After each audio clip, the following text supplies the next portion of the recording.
venho falar de urbanismo em Portugal. Quando se fala de urbanismo, estamos a falar também de casas, de apartamentos, de vivendas, de moradias, de ruas. E gostava de partilhar convosco a minha experiência de arquitetura como arquiteto durante vários anos neste país. E a coisa toma contornos caricatos, para não dizer outra palavra.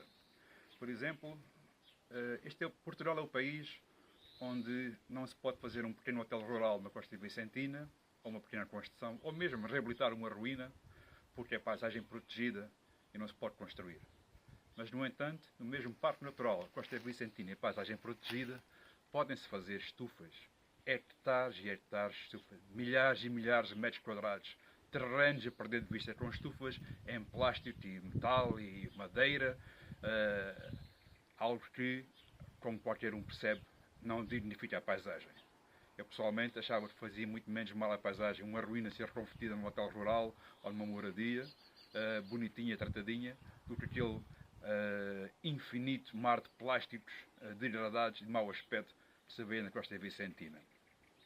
Portugal é também o país onde não se pode fazer edifícios altos, nem sequer em Lisboa. Não temos um único arranha-céus em Portugal, não se pode fazer um.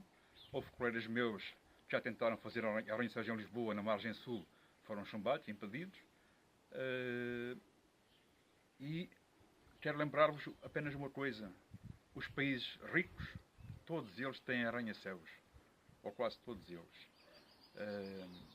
Os países com crescimento rápido, as cidades com crescimento rápido, têm sido feito à base com arranha-céus. O arranha-céus não é uma coisa nova, não é um edifício novo, nem construção nova, nem tecnologia nova, é uma coisa antiga. Os arranha-céus existentes, muitos deles têm mais de 60 anos. Eu tenho 58, portanto, ainda não era nascido, já existiam arranha-céus. E muito antes disso até.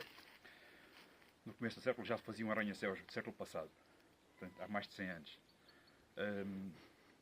Depois, Portugal é o país onde não se pode construir no campo. Em qualquer parte do campo, é espaço rural, não se pode construir.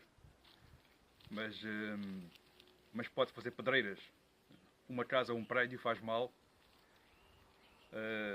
à paisagem. Mas uma pedreira que rebenta com um monte inteiro, isso já não faz mal à paisagem.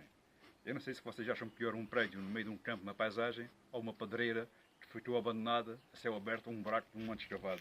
Montes inteiros escavados. Falta agora falar sobre a nova lei dos solos. A nova lei dos solos veio colocar novas áreas para construir à volta das cidades e das zonas urbanas. E bem, faz falta. Convém agora que essas novas áreas urbanas sejam para todos, para qualquer português que tenha um terreno ou que queira comprar um terreno rústico para investir em habitação, porque a lei permite apenas para a habitação, pelo que eu li da lei, a não ser que venha a ser alterada nas especialidades. E faltou fazer uma coisa naquela lei. É pena a lei dos solos também não ter pensado no aspecto do arrendamento.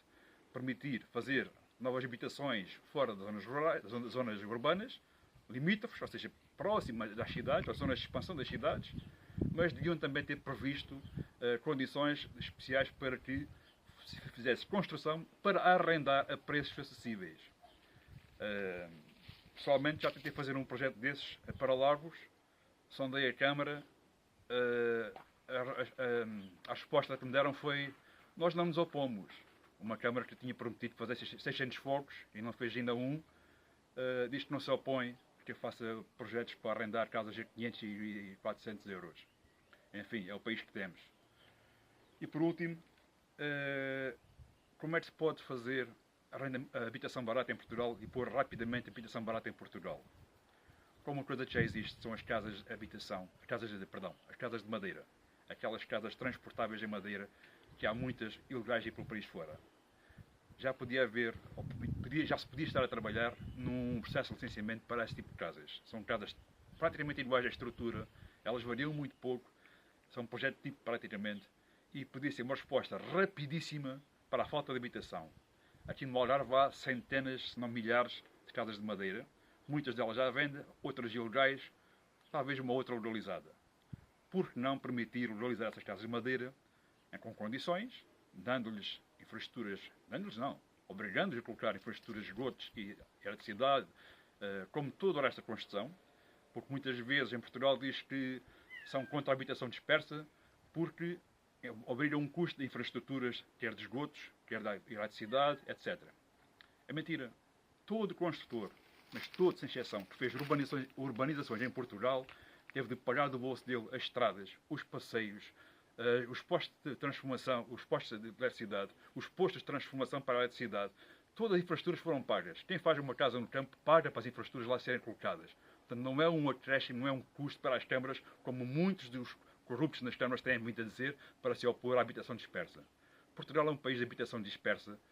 É a altura de algum dia, finalmente, entendermos isso e aceitarmos o que nós somos. Nós somos um país em que se vive tudo nas cidades. Há 30 anos que nos querem meter todos os portugueses a viver nas cidades. Por isso temos os campos abandonados. E os campos abandonados levam a falta de vigilância. A falta de vigilância leva a incêndios grandes e descontrolados. Porque antigamente, quando eu era pequeno, eu não me lembro de ter havido fogos como os que têm havido nos últimos 15 e 20 anos. Não me lembro de haver incêndios a lavrar de Portimão a Aljur e de Aljur até Lagos. Não. As pessoas viviam no campo, tomavam conta dos campos, tomavam conta das ribeiras, controlavam o país. Há muita coisa mal neste país, na lei da habitação, nas leis do urbanismo, nas leis da construção, nos perímetros urbanos, a começar por os planos de diretores municipais, que, digo aqui com toda a certeza, todos eles são um falhanço total. Esta falta de habitação no país deve sobretudo a estes planos municipais que foram impostos por corruptos nas câmaras, que puseram a habitação e construção apenas nos terrenos de quem lhes juntou as unhas e quem lhes pagou dinheiro para o bolso. Porque todos os outros que foram honestos e não lhes pagaram, ficaram com os terrenos rústicos ou em reservas. Acorda Portugal, está na altura de mudar, não é difícil mudar, não é preciso gastar fortunas, nem sermos um país rico para o virmos a ser. A habitação, a construção em Portugal, só depende apenas de boas cabeças, nada mais. Boa tarde.